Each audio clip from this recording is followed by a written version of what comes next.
Welcome to America F1, where we have our special guest, Scott from Experiences.xo, joining us. It's been a little bit since we've had Scott. Hi, Scott. Hey, sure. Glad to have you as usual. As you know, Mike's dad was having some issues, and he also had to, unfortunately, bury his mom this weekend. So I thought it was best that he obviously take some time off.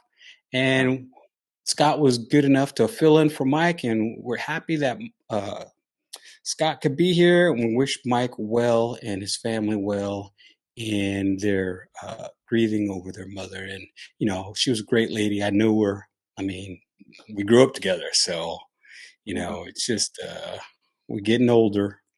And, you know, unfortunately, as you get older, you know, you start to see people that you really care for pass away. So my heart goes out to Mike, the Lawler family.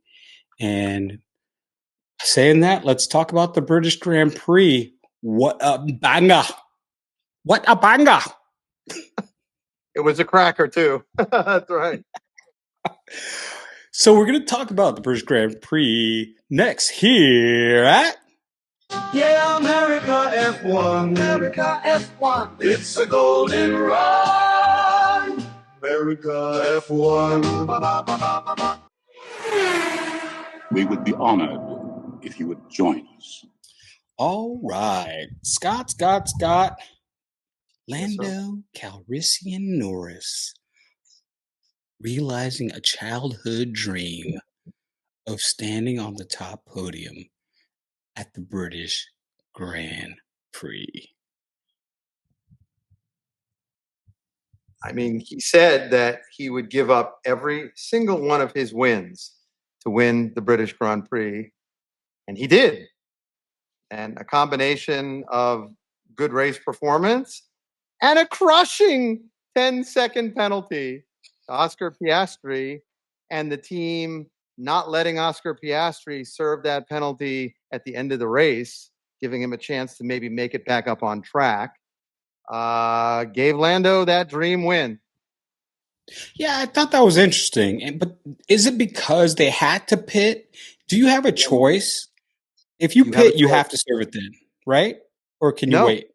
No, you can serve it at the end of the. You can pit, behave normally, and then you'll just have it added on to the end of your time at the end. But for whatever reason, McLaren decided to serve it, in the pit box, which allowed Lando to take the lead.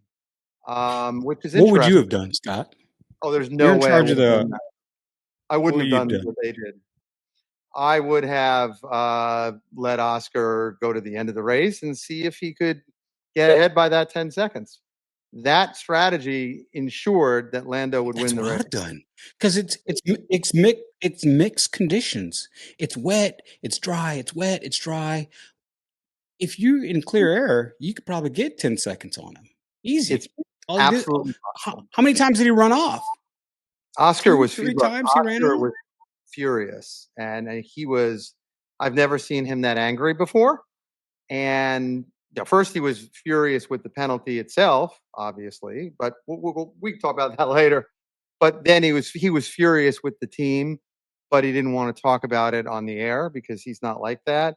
But between the two, he just couldn't wait to get off camera and get out of there. I mean, I've never seen him that angry before, but you could see the steam sort of coming out of his ears between the two. And I understand why he was so mad. I think the penalty was totally deserved. I think he could have crashed out the field, but I understand why he was so mad with the team.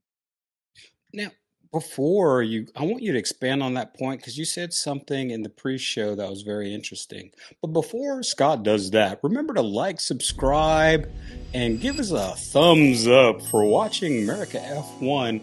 Remember, we're on all platforms. Wherever you watch your podcasts, we're on it. We're there. And having said that, we have this new spiffy hat, as you can see it. Now, if you put down in the comments, America F1 rocks, we're going to choose a random person and we're going to send you this merch. this nice white America F1 podcast hat could be yours. All you have to do is say America F1 rocks down in the comments below. Now, Scott, previously you were talking about that the field, when Oscar hit the brakes, Yep. the field had a huge reaction to it. Yes, Why they don't you did. expand on that? Sure. Basically, what happened there is Oscar went from about 250, 260 kilometers per hour to about 60 and applied a braking pressure of about 59 psi. So he slammed on the brakes. And if you look at the in-car cameras of, let's say, Nico Hulkenberg, what you'll see is avoiding action he had to take to avoid smashing into the car in front of him. And it's a kind of situation where the brake pressure was so hard and so sudden that he really put at risk a massive pileup of the grid in back of him because he braked so hard and so suddenly. Now, some people say, oh, yeah, but George Russell did that in Canada. And, he should have gotten a penalty, but he didn't. No. Big difference. The difference is in Canada, the safety car was still out. The safety car lights were still on. And George Russell only applied about 30 psi of brake pressure, so he braked only half as hard, and he decelerated only from about 140 kph to about 65, not 260 to 50. So there's a tremendous difference. What Oscar did, he actually did earlier in the last safety car restart and got away with it, and the stewards took notice of it, and it is a dangerous thing to do. And he really could have potentially led to taking out half or more of the grid in a massive pileup. So it was a safety issue. Did he mean to put people in danger? Probably not, because he's not evil. But what he meant to do was back everybody up and then go. Wide open throttle, go. That's what you do. But it was a very dangerous maneuver. It was ill-advised, and I understand why he got the penalty he did.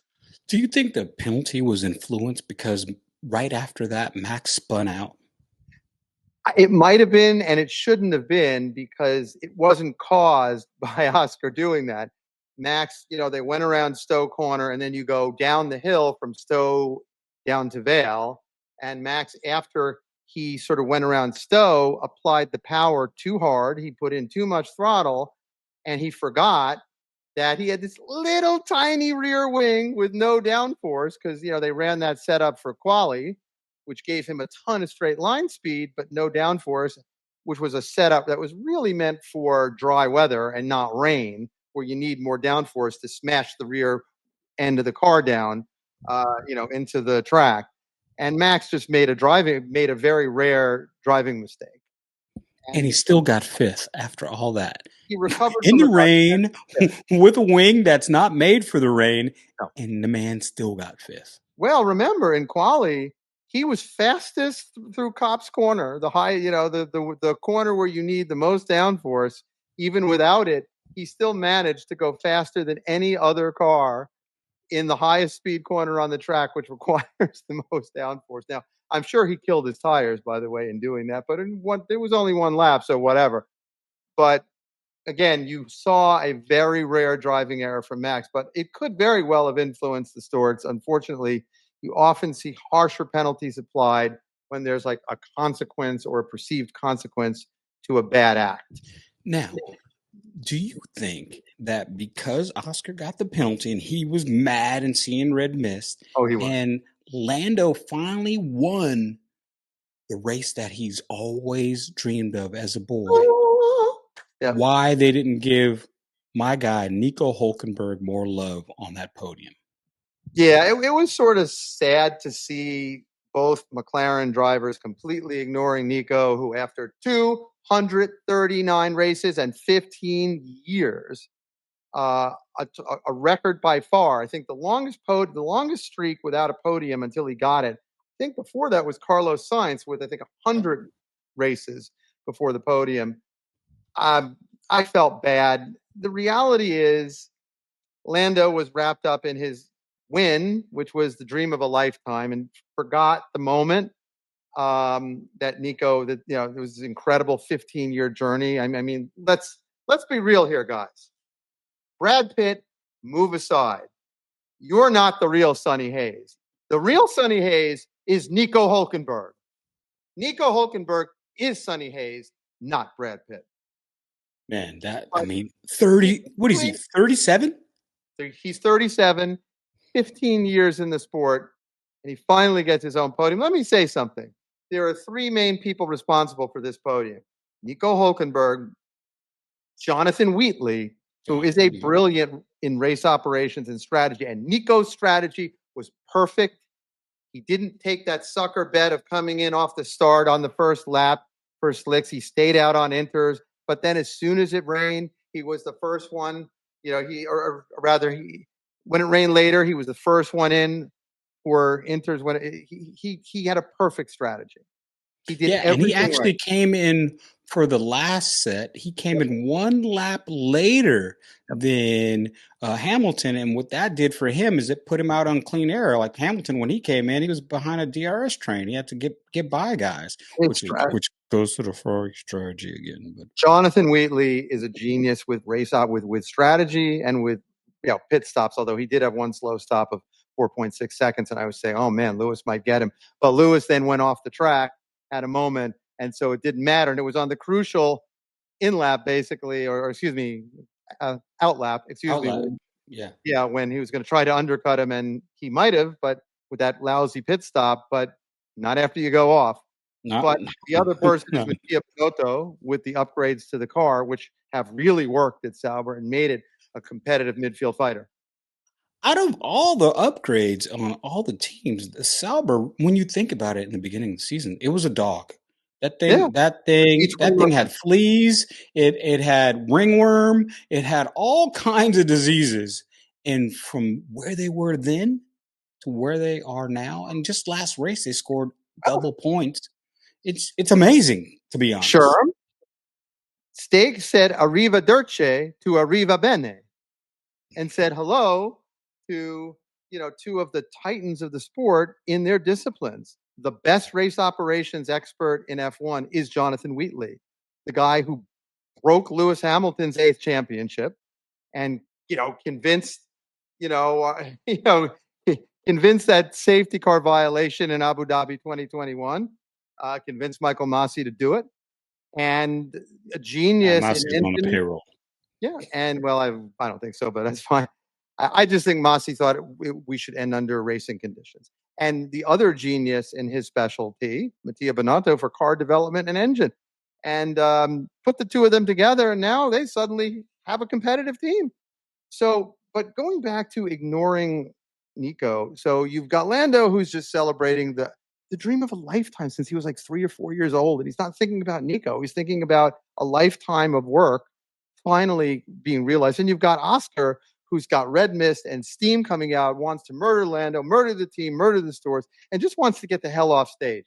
But you saw Lando's good sportsmanship actually in the cool down room when he brought Nico's helmet up to the room and put it in the P3 position when Nico didn't even realize, because he's never podium. He's never been there. He had to bring his helmet up, and he didn't. He didn't know where to put it.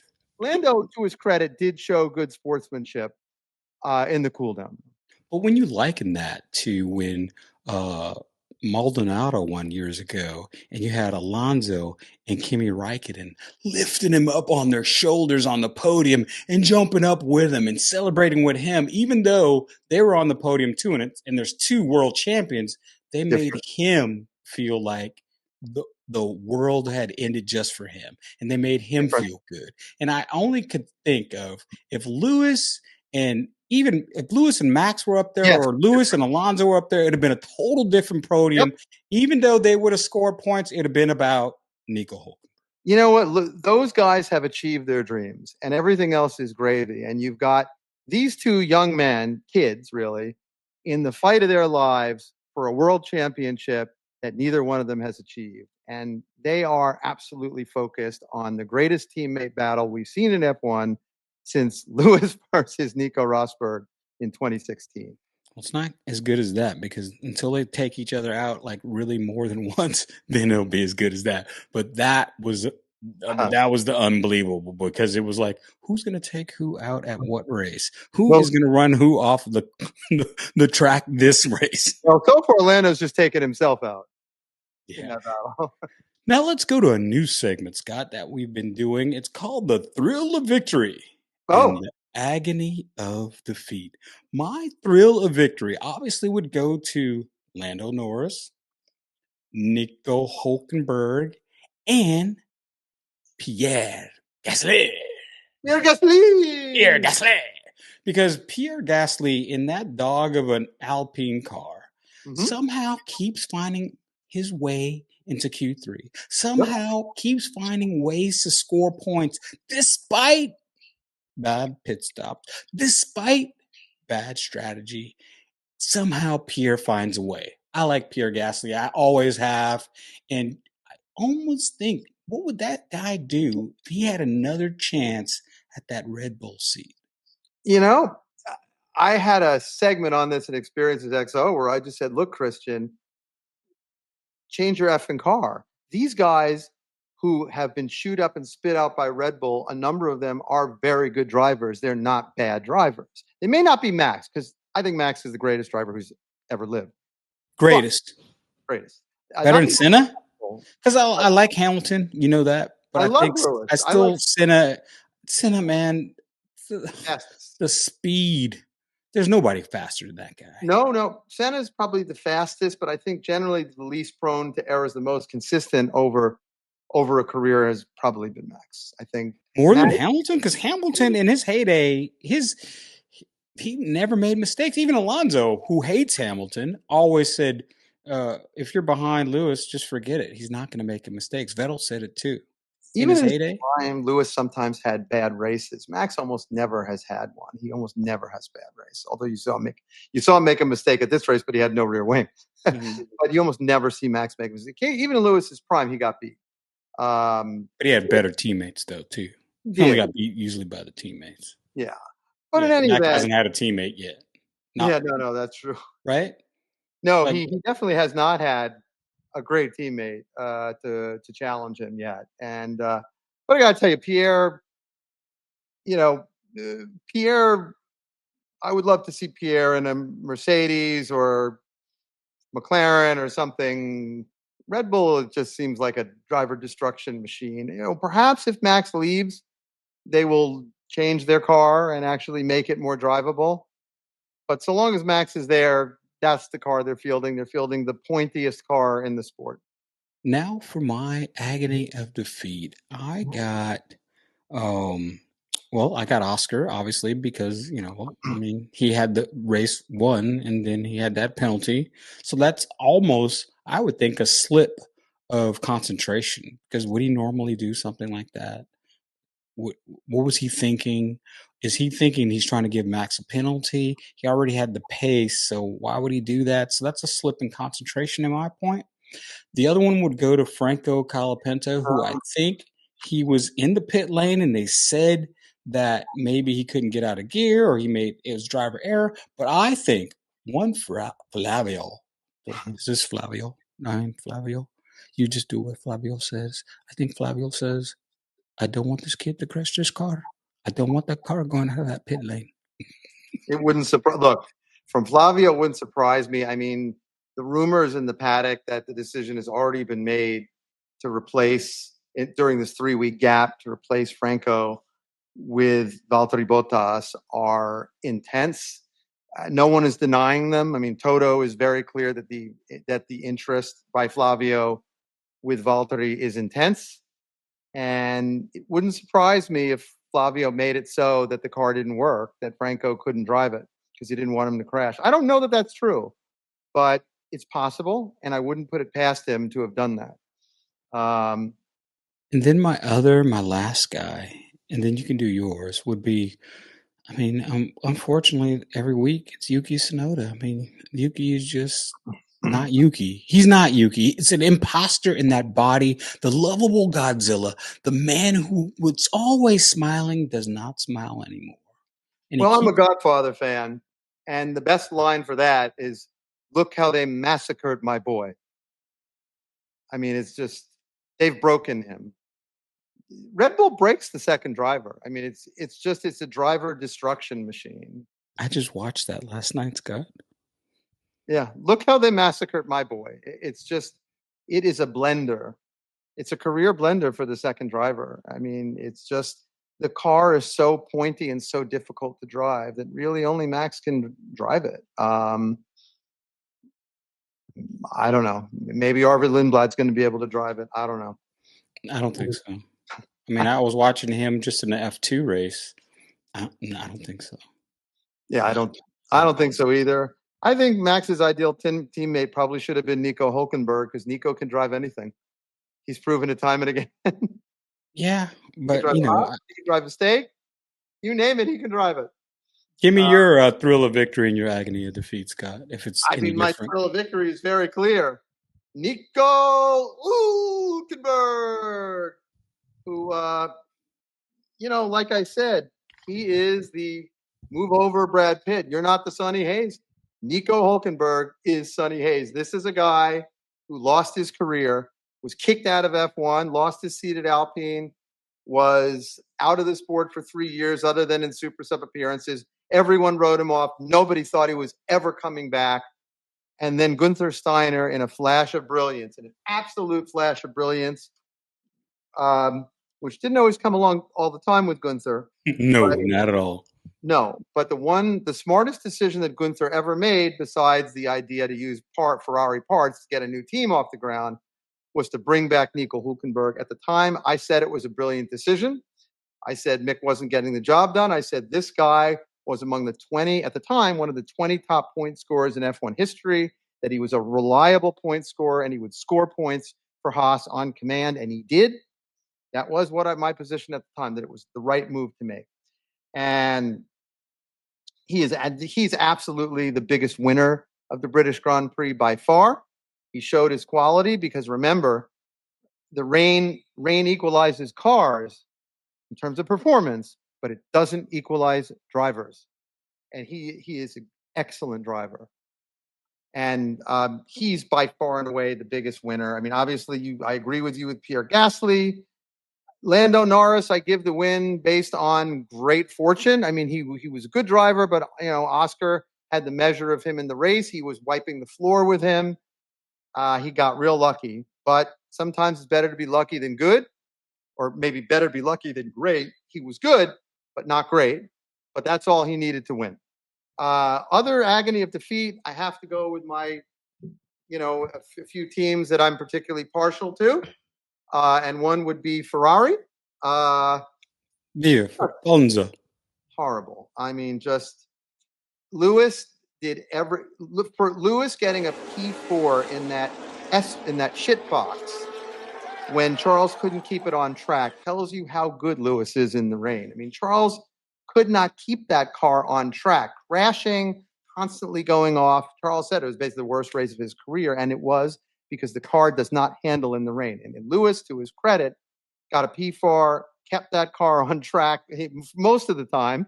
That really was a remarkable result, given how bad that car is in the rain. How bad the car is in the rain, anyway. How bad the strategy was that it wasn't good. Yesterday. It's bad strategy, and then the pit stops weren't up to their usual standards. I mean, they had some good pit stops, but it's for him to get P4 was a miracle in my estimation, because even Leclerc's passes, he had 2 passes. I think they're both on the Haas, and they're both super clunky.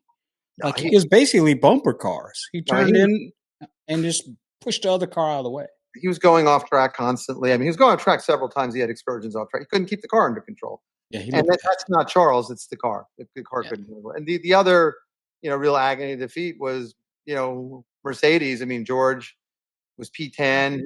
He had a terrible race. They made the gamble of, coming in on the first lap and putting on, the slicks too early, and the early safety car for 15 minutes killed them. Because when they finally were able to go, they were 5 seconds faster a lap, but it was too late. And then he just did not have a good race. Everything that could go wrong went wrong. And then poor Kimi cannot get a break in Europe between multiple mechanical DNFs, him crashing, and now him getting crashed into he's just not been scoring in Europe for the most part. Not his fault.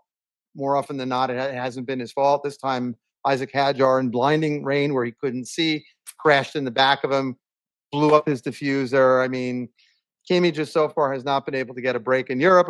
He's probably looking forward to the flyaway races again when Europe is over, so we can. Yeah, I mean, even Isaac was like, I didn't even see the guy. I'm sorry, I didn't even know he was there.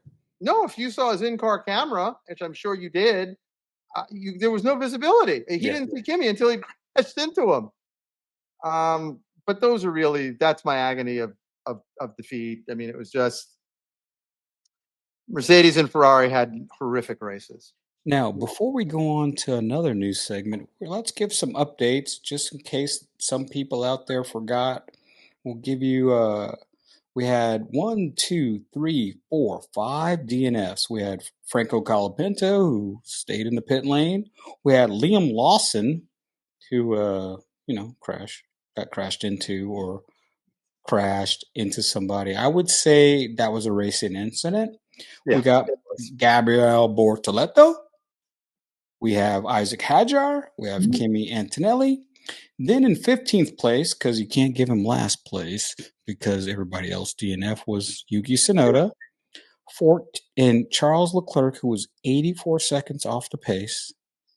I'm in absolute shock about his result. I've never seen Charles perform that badly in his entire career. I think he was right. It was the worst race of his career, and you can't even believe that that's Charles Leclerc. So hopefully it's a one and done. Got Esteban Ocon, who's actually been having a pretty decent season. But it's never been really known as a wet weather racer in 13th. Except in Brazil. Except in Brazil. That's right. And then Carlos Sainz, who you don't see these prognosticators comparing him and Lewis in qualifying anymore because he's having a pretty bad season. Sherm, you stole my thunder. I forgot. I'm getting old and I forgot. That was the other agony of defeat. My God, what a nightmare season for my boy Carlos. Oh, just talk about somebody else who look who they massacred, my boy. It's like losing that Ferrari seat and going to Williams seems to have broken him. I thought he would wipe the floor with Alex Albon. He beat Charles Leclerc 1 year head to head. He came super close to him 1 year. 1 year it wasn't that close, but 1 year he almost beat him until that Vegas pothole killed him. And he has been performing so poorly by comparison to what I thought he would do at Williams. And I just don't know if it's the Williams car characteristics of the Mercedes engine or just psychologically, but it's just every race for one reason or another is just worse than the next. It's just a nightmare. It's like, get him to Red Bull or get him to Ferrari back. It's just don't get him back to Ferrari because Lewis is there. What I know. Charles go somewhere. It's just painful to watch him at Williams. It's just not what I expected from him. That's for sure. In 11th place, we had Ollie Berman. In 10th he started place, a beautiful pirouette. He did. That was great. Both of them pirouetting at the same time. That was total ballet. That was car ballet. It was awesome. I was like, oh, that looks cool. I was like, goodness they weren't in contention for points. No, I was like, I'm going to replay that later because it was in perfect synchronization. In 10th place, George Russell, which you talked about. Oh, pain. In 9th place, Fernando Alonso. Oh, that was interesting. You going to talk about that? You guys never have good strategy for me. You guys never have good strategy for me. I was like, whoa, Well, Lance, Lance is a very good driver in the wet, and had Lance's tires not given up, Lance might have stayed at that P3 and taken that from Nico, but his tires absolutely fell off a cliff. In 8th place was Alex Albon, who is basically showing you who he is. They threatened this man. They brought in Carlos Sainz to say, this guy's going to take and be the team leader. Alex Albon said, not on my watch. Not today. In 6th place, Pierre Gasly, who is the leader of Alpine and who really deserves to be on a top team. The guy's a good driver. He's a good driver. He's a very good driver. And a very nice guy in person, by the way. If you've gotten a chance, he's a great guy. He's one of the ones I've never met. He's a lovely guy. He'll stop for fans. He's a nice guy. I like I'm Peter. sure you'll have to point him when we're hobnobbing in Monza. I'm sure you'll show me all the ropes. You've got a better pass than I do, buddy. But we're still going to be in the same spots. Maybe.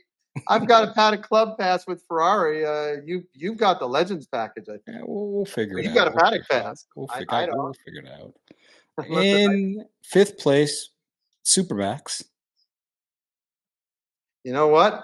5th place with that lack of a rear wing was actually a great result. He's going in the rain with no downforce in the rear wing. No rear downforce. In 4th place, Sir Lewis Hamilton. Great result for what he was driving. In 3rd place, the man of the hour, Nico Hulkenberg.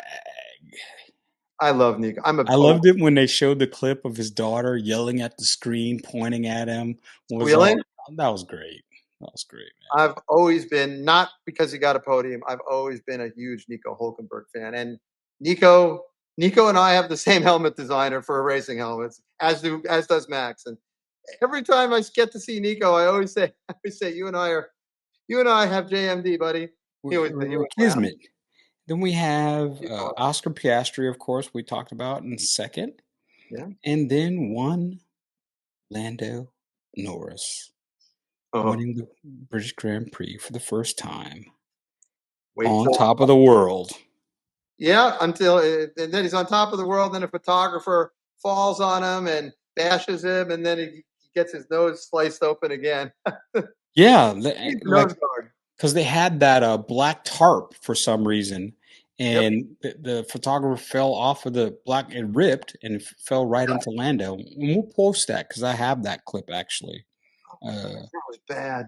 That was bad. That guy needs a nose guard. I mean, if it happened at King's Day and Martin Garrix's boat 2 years ago, and then once again, now he's got 2 scars on his nose. He got 2 scars on his nose now. Yeah, well, I mean, actually, sometimes like my son got a scar during basketball, and he goes, "Well, it actually looks better because my face was so perfect before. Now I have a little scar. It makes me rugged." And I said, "Where'd you get that from?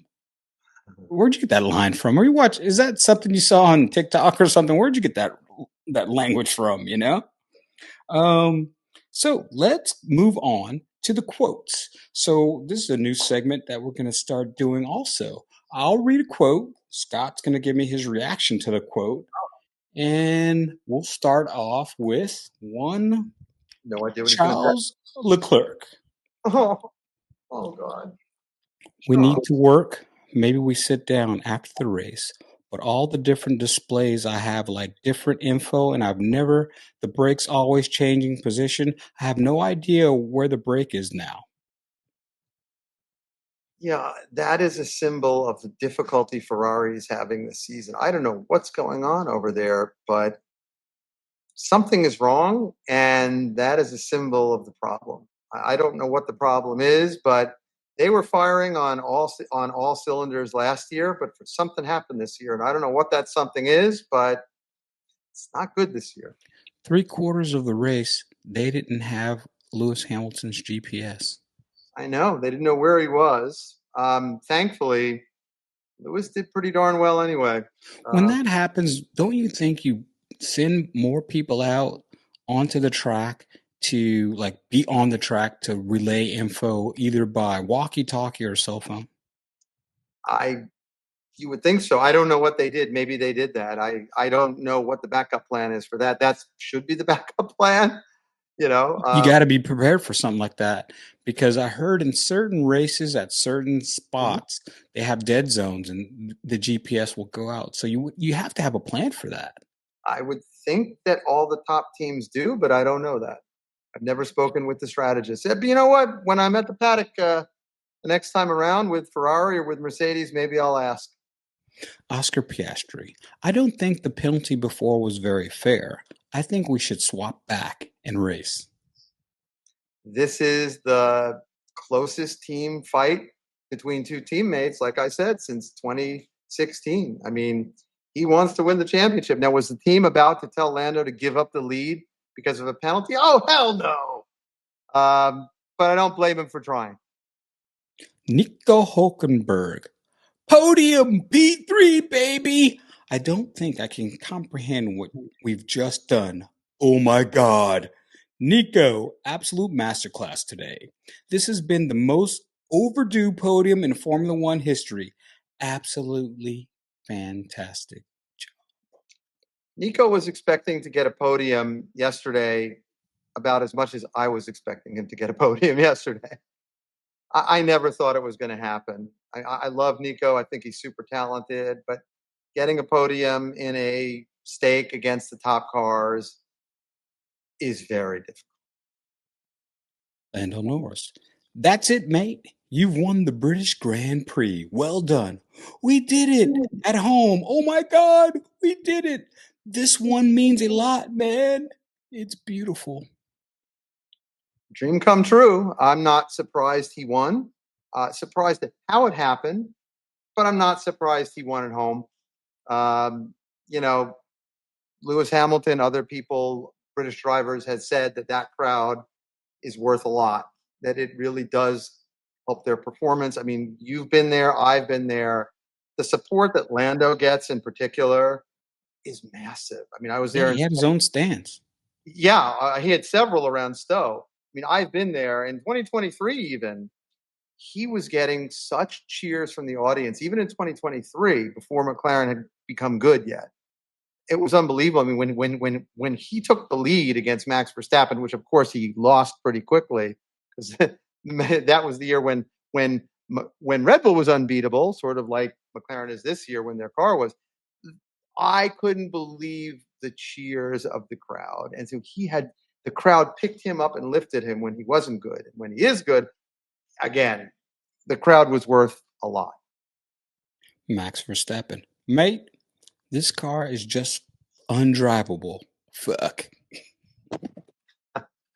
Well, he showed in the quali that at least over one lap, the car, mate, was drivable. But when you have no downforce and you have heavy rain, it is undrivable, which is why you saw that spin. Well, they took a chance, and you know it didn't work out. That's just, I mean, you take chances, and sometimes it works, and sometimes it doesn't. You know what? They're going up against a car that was a lot better than the Red Bull car, and they did take a chance, and I understand why they took the chance. He had nothing to lose. Nothing to lose, right? Nothing to lose. And he's doesn't look like he's going to win the championship this year. I mean, stranger things have happened, but it doesn't look like it. It would this one, I'm gonna play for you. Crazy car to drive, amazing finish. I mean, it's the worst piece of shit I've ever driven in my life, to be honest. But it's okay. 7. Now, Scott, hearing Lance Stroll say that, how does that motivate the team? How does that go for all the people working on this car back at the factory? How do you feel when your driver let's be honest, Lance Stroll's not that great. He's good in the wet. I don't understand why, but he's not that great of a driver. His consistency, he's good one day, and then for 2 weeks, he's the shits. He's good one day, and then for 3 weeks, he's the shits. So, and that's been his career. Yep. How does that motivate you working back at the factory when one of your drivers says this type of shit after scoring 7th points in a crazy race? I think the team is used to it. I think, having been a guest of the team 3 times, I think the team is very used to just that's what he is. He has no filter. I think the team lives for Fernando. The team loves Fernando. He's incredibly popular. They worship Fernando. He's treated like a king. They want to win for Fernando. They want to give that winning car for Fernando. You know, Lance is the owner's son. The reason a lot of them have jobs, frankly, you know, is because Lawrence Stroll poured in a lot of money because of his son. Look, they know who he is. He's not diplomatic. That's who he is. But the reality is they love Fernando. They understand that Lance is just not going to say the right thing a lot, but they love. I can't even begin to tell you how much that crew loves Fernando, like they loved Sebastian Vettel before him. Well, now we have 3 weeks off, Scott. Silly 3 weeks off. season, baby. What should we expect over these next 3 weeks to happen? I think there's going to be a couple of things that may happen or will happen. I think very likely is you're going to see the return of one Valtteri Bottas to Alpine. I think the rumors in the paddock are way too strong. I think Franco has raced his last race. I mean, even Toto isn't denying that that Briatore is all over him about Bottas. I think I could be wrong, but I think Valtteri's coming back at Alpine. I wouldn't be surprised if you have one driver announcement from Cadillac F1 and that announcement is Checo. I think Checo has one of the seats. I could be wrong, but I think at some point they're going to announce one of the drivers to stoke some enthusiasm about the team. And probably not during this break, but at some point it wouldn't surprise me to see Mercedes announce Max Verstappen. Now, I heard today that he's not going to go because Ford has said they're going to throw a boatload of money. I mean, he's already, no matter where he goes, going to get $100 million. It doesn't matter where he goes. Yep. But I heard that Ford is saying, or at least the rumor is, and I don't even know if you know about this rumor, but Ford is going to make sure that he doesn't go anywhere. You know, I think money is not the motivator with Max. I think it's getting the best car he can get. And the real question is, will Red Bull and Ford be able to produce a competitive powertrain? All the rumors are that powertrain is not going to be competitive. I don't know if that's true or not, but the rumors are that Mercedes is way ahead of everyone else for the 2026 regulation. Now, I'm so tired of these damn hybrid cars, Scott. Why can't we just go back to the V8s or V10s? I am so tired. You know, what is this, a hybrid championship? Like, come on, man. Burn the fuel. Come on, man. Drill, baby, drill. I would love it. And, you know, the problem is several of the manufacturers, Mercedes, Audi, pushed back strongly against it because they want the technology that's in these F1 cars to be relevant to what they're doing on the road. And they're not making big naturally aspirated, you know, they're not making big non-hybrid motors anymore. That's a rarity. It's unfortunate though, because as a racing fan, the hybrids kind of suck. And let me tell you something, the ones that they're going to be coming out with in 2026 are really going to suck because half the power is going to be batteries. And they eliminated the MGU-H, the heat recovery system that generates the battery because it's too expensive and it's not used on the road. So there's only going to be one means of recharging the car in 2026, and that's the MGU-K, like that uses motion capture, the brakes, things like that. So there's going to be a lot of DNFs. Well, what there's going to be is the batteries, once they're discharged, it's going to be hard to fully recharge them. So you're going to have these cars with a theoretical 1,000 horsepower with drained batteries. So they're not going to be producing that 1,000 horsepower for most of the time. Oh, so you're going to have cars that are slower than GP2 cars. That could be. Or they're going to they're fooling around with the aerodynamics on the straight to stall both the front and the rear wing to try to make up for it. But in general, you're going to see cars that are going to be, I think, significantly slower than the current generation, and certainly much slower than the generation before this one. I think it'll be a little bit smaller, though, right? A little smaller.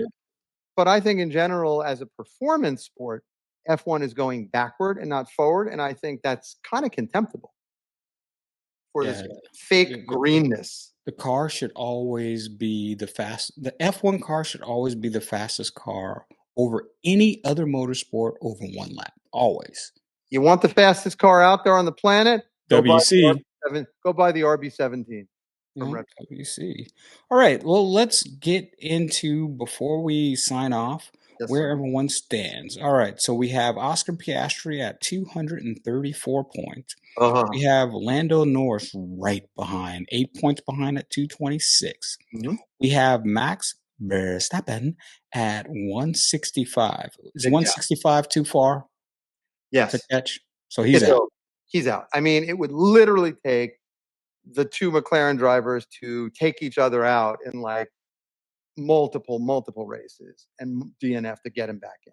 And even then, the car just isn't there. It's there occasionally, but it's not there consistently. Max is not going to be champion, not because he's not good enough, because the car isn't good enough, and McLaren is too far ahead now.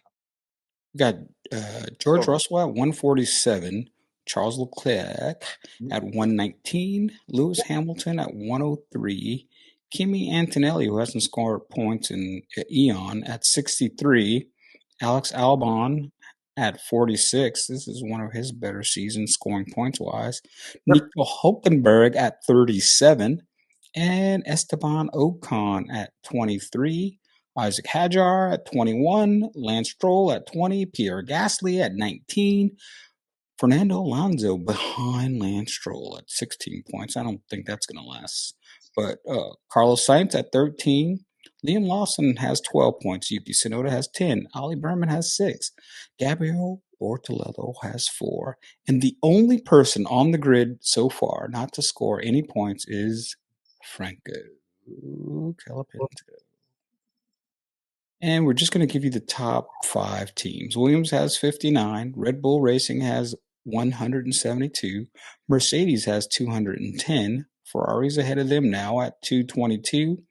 And McLaren is at 450. Double the total of Ferrari. So More double. If I'm the team principal, there's no more updates coming. We're 100% into 2026.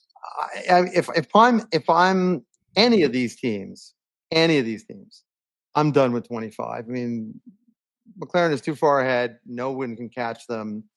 It's a waste of money, except maybe if you're Ferrari and you want to win in front of your home crowd at Monza, for the Tifosi, they'll bring some awesome package just for Monza, as they do every year, and they're always competitive at Monza because they have to be politically, because it's the Italian national team basically. And I'm sure Ferrari, no matter how bad a season they're having, will be competitive at Monza.